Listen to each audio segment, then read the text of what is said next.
Hello, and welcome to Centrist Politics. Today is July 28th, 2024, exactly 100 days away from the next presidential election. Today, I'll be doing a very quick map of how I think the election will unfold between Donald Trump and Kamala Harris. I have all the safe and likely states already filled out, and I will explain in detail why I think all of these swing states goes towards one candidate or the other.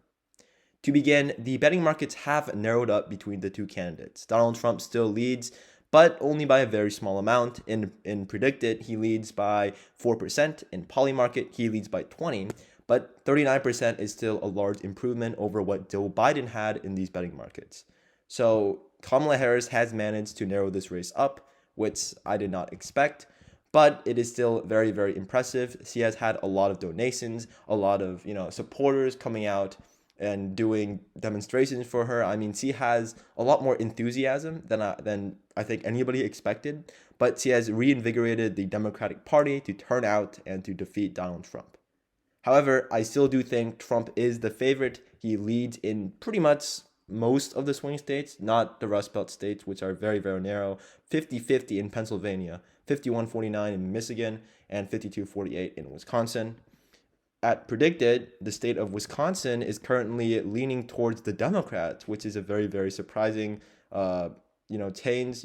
Trump had a very significant lead, 65 and 39 at one point, but Kamala Harris has managed to narrow that up, although she only leads by a 2% margin, which is not the best, but it is certainly not the worst either.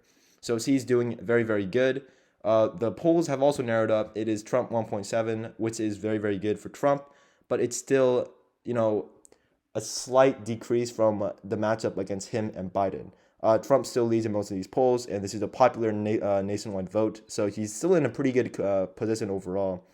This is still his election to lose, I think, but this race is like getting closer. I mean, that you cannot deny that this race is narrowing up, although I still do think Trump is more likely to win than Kamala Harris at this point. Something to realize though is that Trump hasn't necessarily lost any support. It's just that Kamala Harris has gained some. Biden was at 44.8% when he dropped out, and Kamala Harris is now at 46.2. Trump, when Biden dropped out, was at 47.9. He's at exactly 47.9 right now, so he stayed exactly the same. So Trump is not losing any support. He has not lost any of his voters, but the undecided independent voters are just coming home to Harris. So to fill out this election map, let's begin by filling out all of the likely states.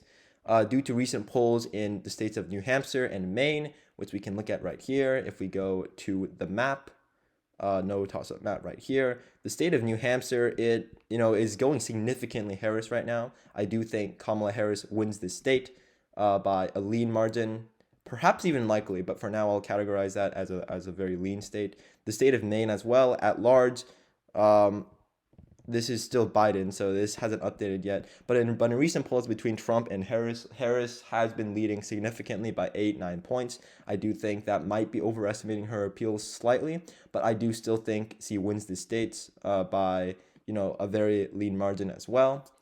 Nebraska's second district, I also think will be going to Kamala Harris by a very lean margin. This district, the betting market seems to suggest that it's not that close anymore. I mean, Kamala Harris is 69 to Trump's 31. So I mean, yeah, this state it has, overall it's still heavily Republican, but this district I still do think goes to Kamala Harris at the end of the day. The state of Minnesota will also be put in the lean Democrat column. I do think this is a state that Kamala Harris has improved on noticeably. We can see here he has an 83% chance of winning it. So I think it is very, very fair. You could even argue for likely, but at the moment it is a lean state. The states of the state of Virginia, I do think will be going to Kamala Harris by a lean margin as well. This state, recent polls have I think the close polls between Trump and Biden were just as like a snapshot in time. Like they weren't really an accurate representation.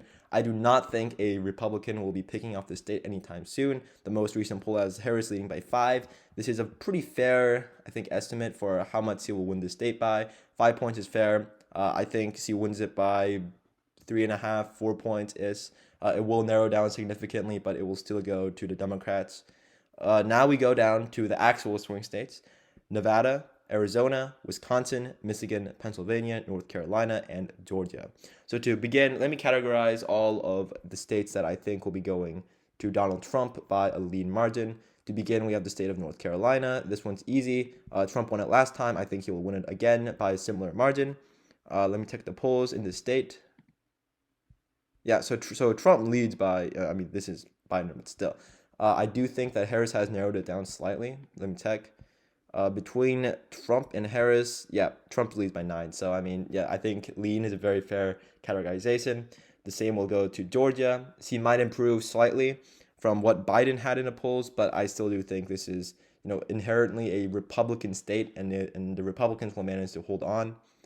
The states of Nevada and Arizona are slightly more complex because Trump leads by very, very hefty margins in these states. Look at this: Trump plus 10, Trump plus 9, Trump plus 8. I do think those polls are overestimating him a lot. He is not going to win the state by 10 points. That is just not going to happen. That is just delusional. But he will still win by a lean margin, in my opinion. The same goes for Arizona, where he leads by an average of 6.4. He probably wins by 2 points maybe. That's around where I have him at. So yes, with that, Trump is at 268 electoral votes. He's in a very, very good track to win re-election. And now it just comes down to the Rust Belt states. Now, to begin, the Rust Belt has narrowed up a lot, surprisingly. Michigan, the most recent poll, had them tied. The same goes for Wisconsin. In Trump leads by 1 in the most recent one, but still. In Pennsylvania, it is also a tie. I do think these 3 states are all going to be like just the 3 closest states this election cycle. To begin, I want to categorize Pennsylvania as a tilt Republican state. Trump leads her by 3. I think this is an overestimate. I think they are overestimating the support he has in the state. He'll probably get around 48.3%, but Harris will probably get around, 47-ish. The third party will take away, the remaining 5% of the vote. Trump still wins the state. He still swings it back towards his column by a very, very small margin, probably just under 1 point. The states of Wisconsin and Michigan are 2 of the most interesting states. They have narrowed down a lot. Trump still leads by 1 in the state of Michigan, and he leads by 0.7 in the state of Wisconsin. I do think that both these states are going to be extremely, extremely close. They will be fought over significantly. But overall, I will split these 2. I do think that Kamala Harris manages to win the state of Michigan by a very, very tilt margin. This will be an exceptionally close race, but the appeals he has to, the younger voters and he has more appeals. He has more widespread appeal. And in this state, the state of Michigan, with its demography, I do think it will help her, and she will win this state. Now, for the state of Wisconsin, I cannot say the same. I think it is slightly more wider, more older. Trump will manage to hang on. Not hang on, but he'll flip the state. But he'll hang on to the state from my last prediction, and he will win Wisconsin's 10 electoral votes. So the Rust Belt finally splits. Michigan votes blue. Wisconsin and Pennsylvania votes red. So that is my final prediction. This is where the map currently stands, in my opinion. 241 to Kamala Harris and 297 to Donald Trump. Harris has improved significantly from my last prediction, but Trump still leads, although this election could still go either way. If Harris manages to pick off, Pennsylvania or Wisconsin, then she wins the election with 270 exactly. But for now, I do think that Trump hangs on to both of these states. So yeah, that is my final prediction. Trump 297, Harris 241. 100 days out, and there is still a lot that could change. But for now, this is where the map currently stands. As always, thanks for watching. Like and subscribe if you liked the video, and have a great day.